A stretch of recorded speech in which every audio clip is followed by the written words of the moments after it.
பக்தியுடன் வரவேற்கின்றது ஸ்ரீநாத் பக்தி மீடியா.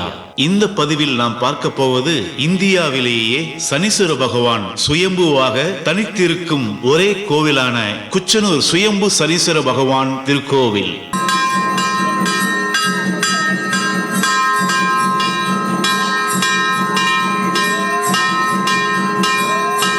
இந்த ஆலயம் 6000 வருடங்களுக்கு முன் தோன்றிய ஸ்தலமாகும்.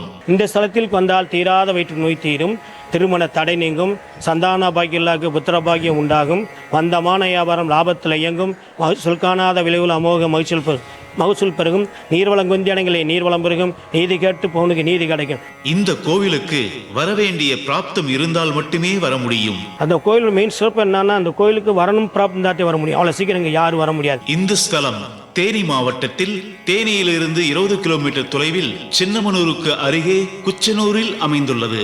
இனி இந்த கோவிலின் சிறப்புகளையும் வழிபாடு முறைகளையும் காண்போம். ஓம் 9 கோல் நாயகனே சனீஸ்வரா தலைத்தெழுநீ பாலியவே சனீஸ்வர பகவானே அரையா வித்தைகளின் மகவே பங்கு வழங்கே ஆதாயம் தீகில் மகிழவே உன்னோடு அந்தி நிலை வந்த நிலை பிரச்சனைகள் அட்டிடட்டும் காக்க ஏது கருணாக ஈஸ்வரனே கவலை அகற்றே காத்திடுக காத்திடுக காத்திடுக. அதாவது என்னுடைய பெயர் கோபிநாத். நான் தேனி மாவட்டத்திலிருந்து சுமார் 20 கிலோமீட்டர் தொலைவில் உள்ள அருள்மிகு சுயம்பு சனீஸ்வரன் கோயில் பூசாரியாக பணியாற்றி வருகிறேன்.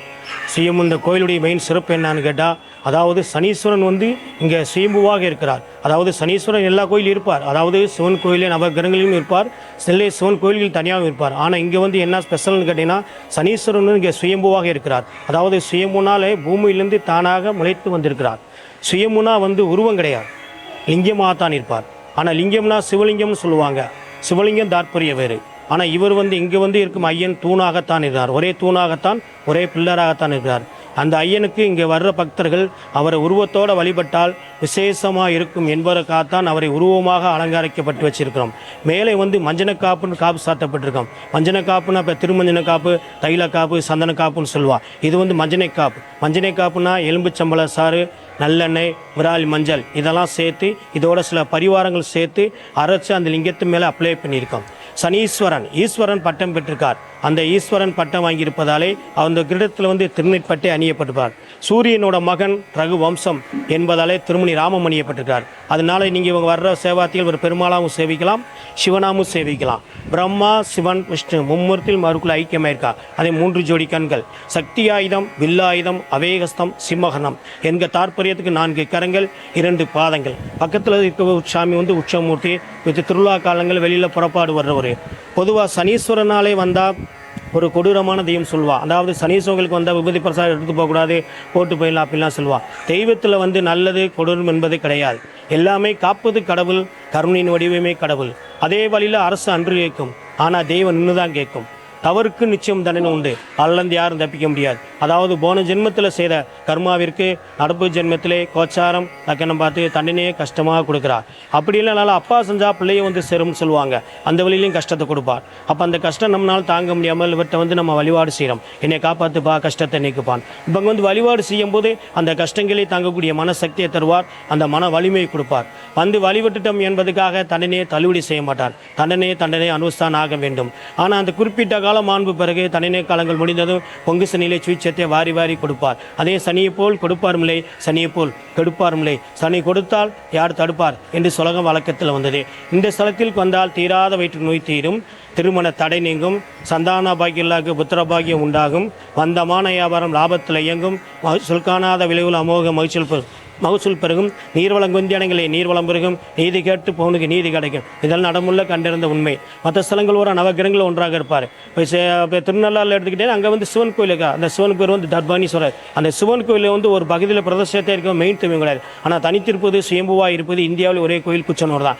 அதே மாதிரி மற்ற கோயில் ஒரு தண்டிக்கக்கூடிய தெய்வங்களாக இருக்குது. ஆனால் அவர் யாரும் தண்டிக்க மாட்டார். இவர் அனுக்கிரக மூர்த்தி, 2வது பொங்கு சனியாத்தே இருக்கார். அதே மாதிரி இங்கே சனி இருந்தாத்தே வருவான்னு கிடையாது.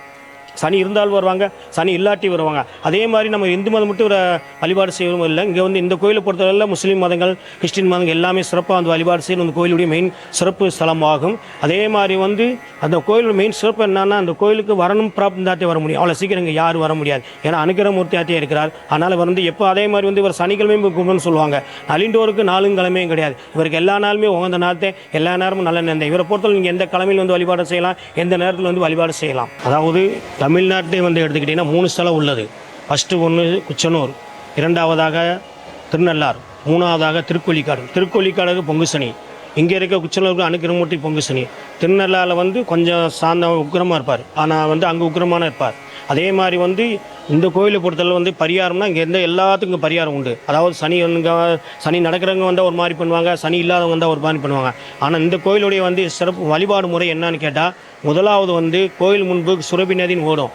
அந்த ஆற்றுல வந்து குளிச்சுட்டு ஏதாவது பழைய ட்ரெஸ்ஸை ஆற்றுல விற்றுட்டு வேறு ட்ரெஸ்ஸோ புது ட்ரெஸ்ஸோ அல்லது பழைய ட்ரெஸ்ஸோ போட்டுட்டு முதல் வந்து ட்ரெஸ் அணிந்த பிறகு நேராக வந்து முதலாவது வந்து எள்ளு விளக்கு ஏற்றணும். எள்ளு விளக்கு ஏற்றி முடிந்த பிறகு கோயில் சாமி மூலஸ்தானம் முன்பாக காகா மண்டபம் இருக்கும். அந்த மண்டபத்தின் அருகில் வந்து ஃபஸ்ட்டு வந்து பொறி உப்பு வலது பக்கம் 3 இடது பக்கம் 3 தலை சுற்றி அந்த பீடத்தில் போடணும். 2ஆம் முறையாக அவருடைய வாகனம் இருக்கும். அந்த வாகனத்தை வாங்கி வலது பக்கம் 3 இடது பக்கம் 3 தலை சுற்றி மண்டபத்தில் வைக்கணும். இந்த இதுக்கு என்னென்ன இந்த இது என்ன ஐதீகம்னு கேட்டால், இந்த பொறி வந்து அவருடைய வாகனத்துக்கு, உப்பு வந்து கண்டிஷ்டி ஹோமலுக்கு உப்பு போடுறோம்.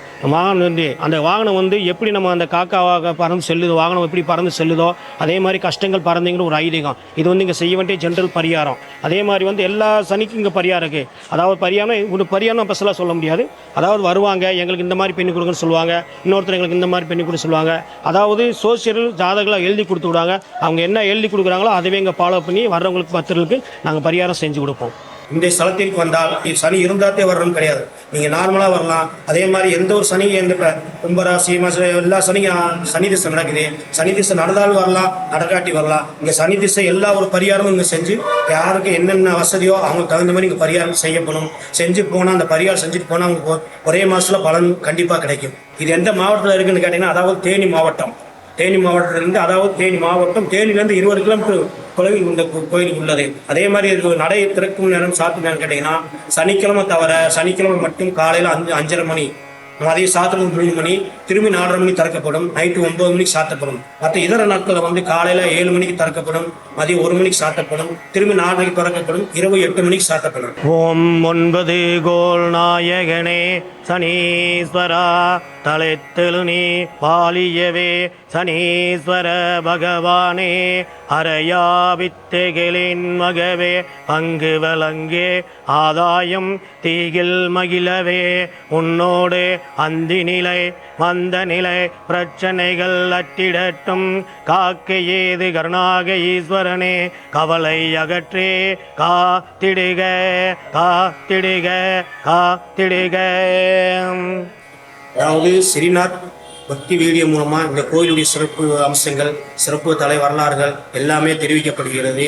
பக்தர்கள் இதை பார்த்து கண்டிப்பாக நல்ல சந்தோஷம் அடையலாம், மகிழ்ச்சி அடையலாம். நான் டைம் கிடைக்கிறப்ப இந்த ஸ்தலத்துக்கு வந்து நீ வழிபட்டு போகிறது ரொம்ப சிறப்பாக இருக்கும். நன்றி, வணக்கம். மேலும் பல ஆன்மீக தகவல்களை காண ஸ்ரீநாத் பக்தி மீடியா சேனலை சப்ஸ்கிரைப் செய்து கொள்ளும்படி அன்போடு கேட்டுக்கொள்கின்றோம்.